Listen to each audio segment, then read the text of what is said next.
पाखी की वजह से आने वाली है अनुज और अनुपमा के बीच में दूरियां, और अनुज जो है वो अनुपमा को सबके सामने इंसल्ट भी करने वाला है।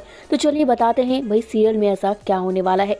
दोस्तों, अनुपमा के आने वाले ट्रैक में आप देखेंगे किस तरह जहां पाखी शर्मिंदा है क्योंकि उसने बहुत गंदी हरकतें की हैं। आपने हमेशा से देखा है पाखी ने सबकी इंसल्ट की है, और एक बार तो उसने अधिक की भी इंसल्ट कर दी थी जिसकी वजह से एक परिवार में खूब हंगामा हुआ है। लेकिन उसके बाद आप देख रहे हैं किस तरह से अनुपमा के समझाने के बाद पाखी को अक्ल आ गई है, और पाखी जो है सबके सामने गिड़गिड़ा रही है और सबसे माफी भी मांग रही है। आप आगे देखेंगे किस तरह जहां पाखी सबके सामने पूरे परिवार के सामने ये दावा कर रही है कि वो सुधर जाएगी, यानी कि अपने और अधिक के रिश्ते को एक बार फिर मौका देना चाहती है। लेकिन तभी आप देखेंगे किस तरह बरखा जो है सबके सामने ये कहती है, हम कैसे मान ले कि पाखी तुम सुधर जाओगी, तुम तो बार बार यही ड्रामा करती हो। जब भी तुम्हारे साथ कुछ ऐसा होता है, जब भी तुम किसी मुसीबत में आती हो तो तुम सबके साथ यही बोलने की कोशिश करती हो कि तुम अब सुधर जाओगी, लेकिन आज तक तो ऐसा हुआ नहीं है, तो आगे कैसा होगा, हम कैसे ट्रस्ट कर ले। इस बात पर आप देखेंगे वनराज जो है वो कहेगा कि अरे बच्ची बोल रही है तो उसकी बात मान लो ना।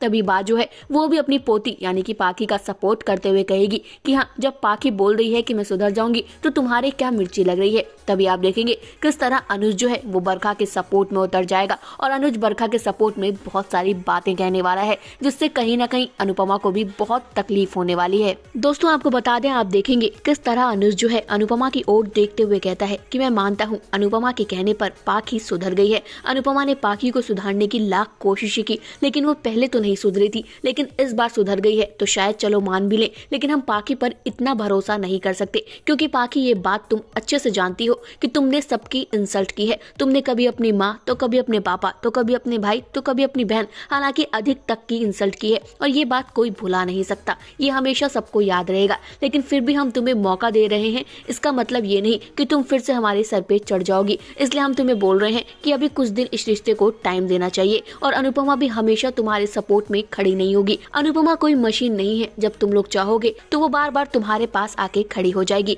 उसकी और भी बहुत सारी जिम्मेदारियां हैं, और सबसे बड़ी बात, उसकी अपनी भी अलग लाइफ है, तो वो अपनी लाइफ को भी जीना चाहती है। तुम लोगों के चक्कर में अपनी लाइफ बर्बाद करती आई है, लेकिन अब मैं ऐसा नहीं करने दूंगा। और अनुपमा जो है ये सारी बातें सुन रही होती है। अनुपमा वहाँ शांत खड़ी है क्योंकि उसे पता है वो अभी कुछ जवाब नहीं दे सकती। वहीं आप देखेंगे किस तरह अनुज जो है अनुपमा को लेकर और भी बहुत सारी बातें कहने वाला है। वहीं आप अधिक को देखेंगे, अधिक जो है अनुज की बातें सुनकर वो कहेगा कि हाँ, मैं मानता हूँ कि मुझे इस रिलेशन को टाइम देना चाहिए, लेकिन इतनी जल्दी हम लोग पास नहीं आ सकते, अभी हमें और थोड़ा सा टाइम देना चाहिए। ये सारी बातें सुनकर पाखी परेशान है और अनुपमा भी बहुत परेशान है। लेकिन भाई कैसे और क्या क्या नई नई ट्रैक में इंटरेस्टिंग चीजें आएंगी, इसको लेकर आपका क्या कहना है हमें कमेंट सेक्शन में जरूर बताइएगा। फिलहाल इस वीडियो में इतना ही। टीवी और बॉलीवुड से जुड़ी हुई तमाम अपडेट के लिए जल्दी से हमारे चैनल को सब्सक्राइब कर लीजिए। अगर आप ये वीडियो हमारा फेसबुक पेज पर देख रहे हैं तो जल्दी से इसे भी लाइक कर दें।